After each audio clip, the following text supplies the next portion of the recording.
সময়টা ছিল 28শে ফেব্রুয়ারি 2016। আজকের এই ভিডিওতে ঘটে যাওয়া এমন একটা নৃশংস ভয়ঙ্কর বাস্তব কাহিনী আপনাদের সামনে তুলে ধরব, যেটা দেখার পর আপনাদেরও মনে হবে মানুষ কতটা নির্মম হলে এরকম ভয়ঙ্কর ঘটনার আঞ্জাম দিতে পারে।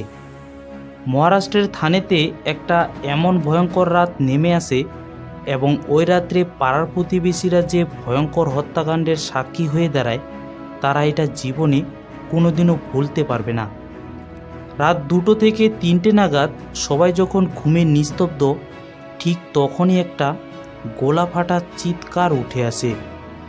চিৎকার শোনার পর প্রতিবেশীরা যখন ঘুম থেকে জেগে উঠে কি হয়েছে এবং ঘটনাটা জানার জন্য লোকেরা যখন ঘটনাস্থলে পৌঁছায়, দৃশ্যটা দেখার পর সবার চোখ কপালে উঠে যায়।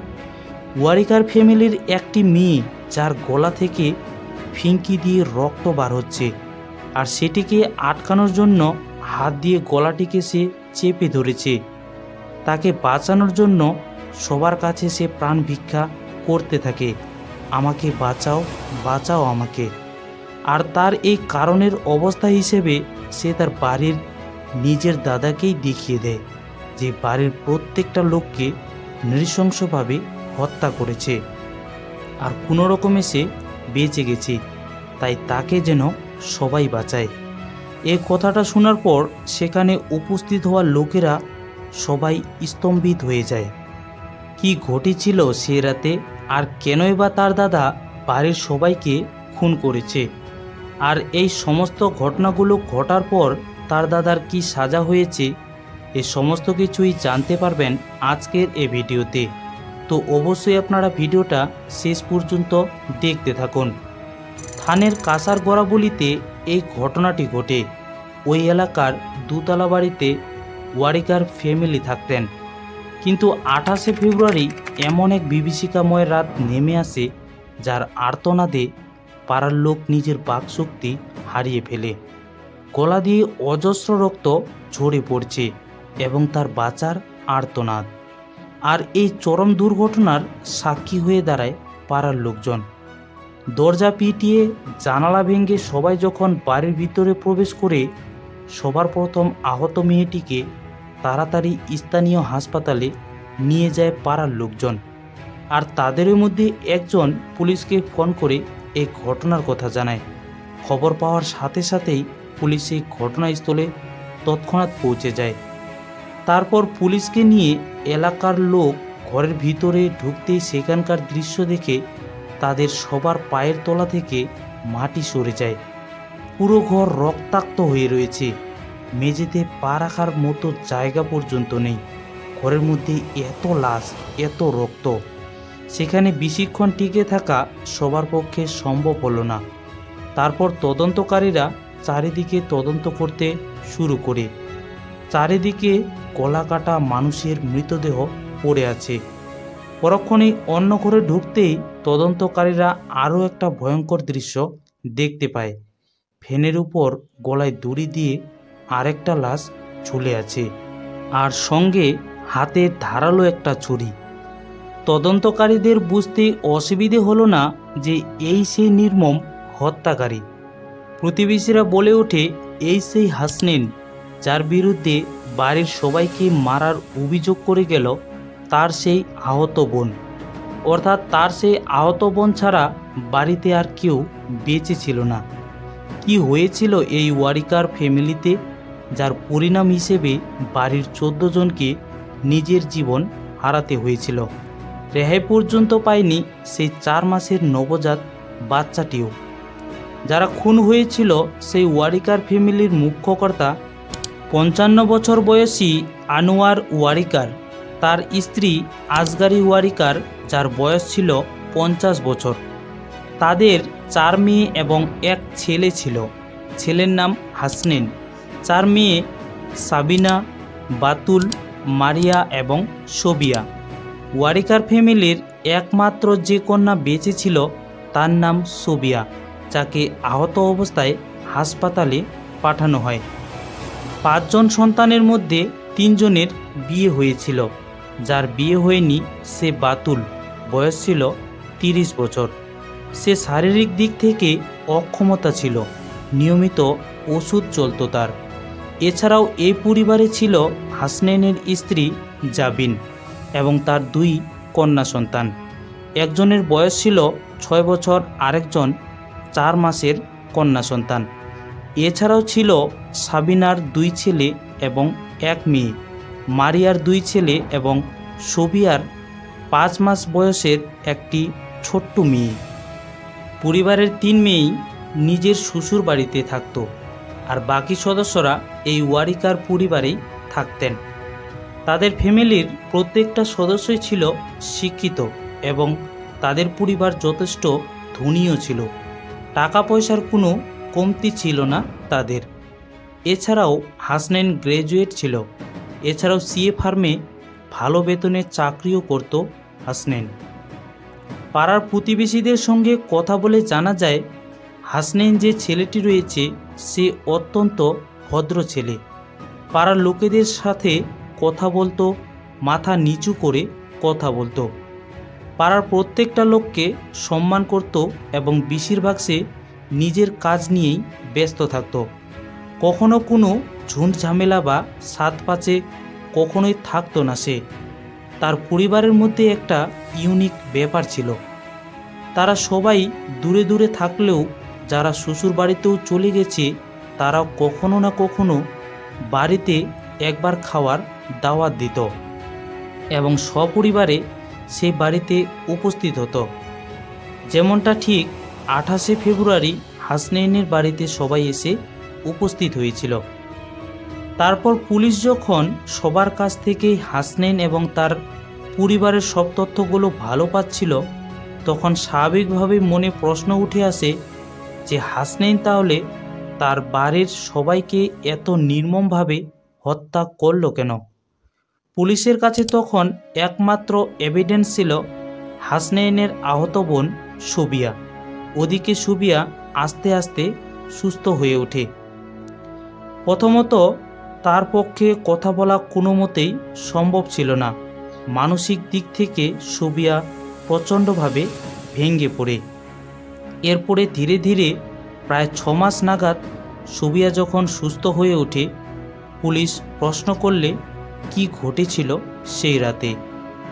সুবিয়ার কথা অনুযায়ী 27শে ফেব্রুয়ারি হোয়াটসঅ্যাপে একদিন রাতের দাওয়াতের প্ল্যান করা হয় এবং হাসনাইন এটাও বলে এই দাওয়াত 2 দিন ধরে চলবে।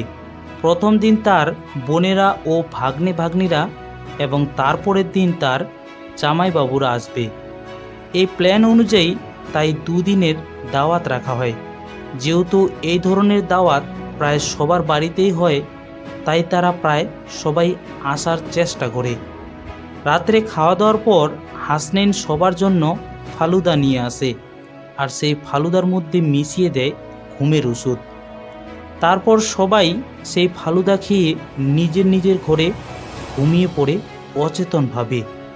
সুবিয়ার কথা মতো তার ঘুম ভাঙে তার দিদি এবং মায়ের চিৎকারে।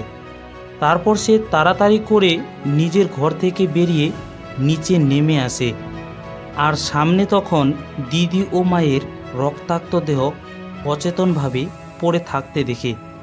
তারপর হাসনাইন রক্তমাখা শরীরে হাতে ধারালো ছুরি নিয়ে সুবিয়ার সামনে গিয়ে দাঁড়ায় এবং সুবিয়া তার দাদার এরকম ভয়ঙ্কর রূপ দেখে সে চিৎকার করে অন্য ঘরে চলে যেতেই হাসনাইন সুবিয়ার গলায় একটা কোপ মারে সেই ছাগল কাটা ছুরি দিয়ে। সুবিয়া ভাগ্যবশত তার নিজের জীবন বাঁচাতে সক্ষম হয়, কিন্তু সেই কোপের আঘাতে তার গলার ফিঙ্কি দিয়ে রক্ত বার হতে শুরু করে। তারপর সুবিয়া দৌড়ে গিয়ে একটা ঘরের ভিতরে ঢুকে ভিতর থেকে ছিটকানি আটকে দেয় আর সেই ঘরের জানালা থেকে, যেটা রাস্তার ধারে ছিল, সেখানে পড়ে থাকা একটা শক্ত রড দিয়ে জোরে জোরে শব্দ করতে শুরু করে এবং নিজেকে বাঁচানোর জন্য চিৎকার করতে থাকে। ওদিকে সুবিয়াকে বার হওয়ার জন্য হুমকি দেয় হাসনান এবং জানায় যদি সে বার না হয় তাহলে উপরে গিয়ে তার ছোট্ট বাচ্চা মেয়েটিকেও সে মেরে ফেলবে। কিন্তু সে নিজের যন্ত্রণাতেই কোনো মতেই ওই ঘর থেকে বার হওয়ার সাহসই করে না। তারপর হাসনেন এক এক করে বাড়ির সবাইকে নৃশংসভাবে হত্যা করতে শুরু করে।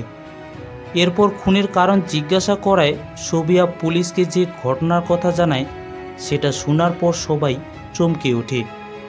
এ পরিবারে নির্দিষ্ট কোনো কারণে কারো সাথে দুশ্মনী ছিল না হাসনাইনের। সবিয়া আর পাড়ার প্রতিবেশীদের কথা অনুযায়ী হাসনাইনের খুব ভালো নাম ছিল তাদের এই পাড়াতে বা সোসাইটিতে, এবং সে এই নামটিকে ধরে রাখতে চেয়েছিল। কিন্তু তার মধ্যে একটি বদ অভ্যাস তৈরি হয়।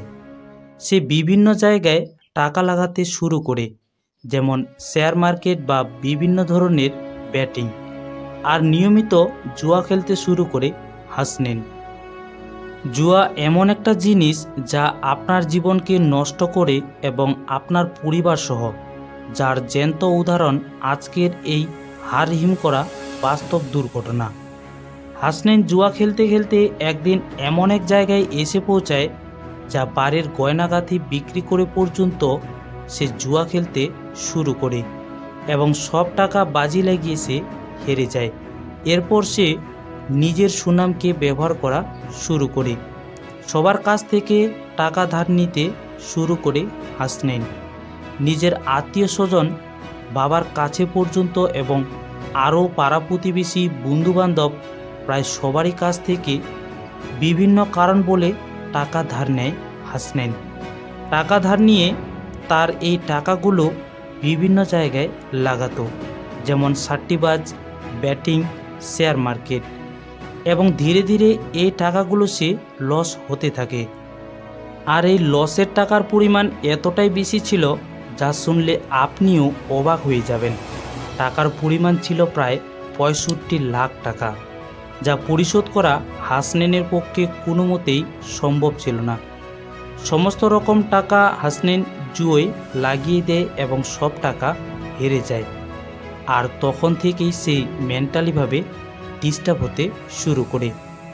আর তারপর থেকেই যখন সবাই তার কাছ থেকে টাকা চাইতে শুরু করে, বা সেই সময়টা চলে আসে যখন তাকে সবাইকে টাকা ফেরত দিতে হবে, তখন এটা ভেবেই সে কোনো সঠিক চিন্তাধারা করতে পারে না তাদেরকে সে কি উত্তর দেবে। এভাবেই আস্তে আস্তে যে তার সুনাম ছিল পাড়া প্রতিবেশীদের কাছে, সেই সুনামের উপর প্রশ্নচিহ্ন লাগতে শুরু করে। আর ধীরে ধীরে সে খারাপের পথের দিকে যেতে লাগে। আর এটা সে কোনোভাবেই মেনে নিতে পারছিল না। এরপর তদন্তকারীদের হাতে আরও একটা ইনফরমেশন লাগে, যেটা সত্যি খুব মর্মান্তিক ঘটনা। আমি আপনাদেরকে আগে জানিয়েছি যে তাদের পরিবারে একজন অক্ষম মেয়ে ছিল, যার বয়স ছিল 30 বছর। সে হাসনেইনের বোন বাতুল।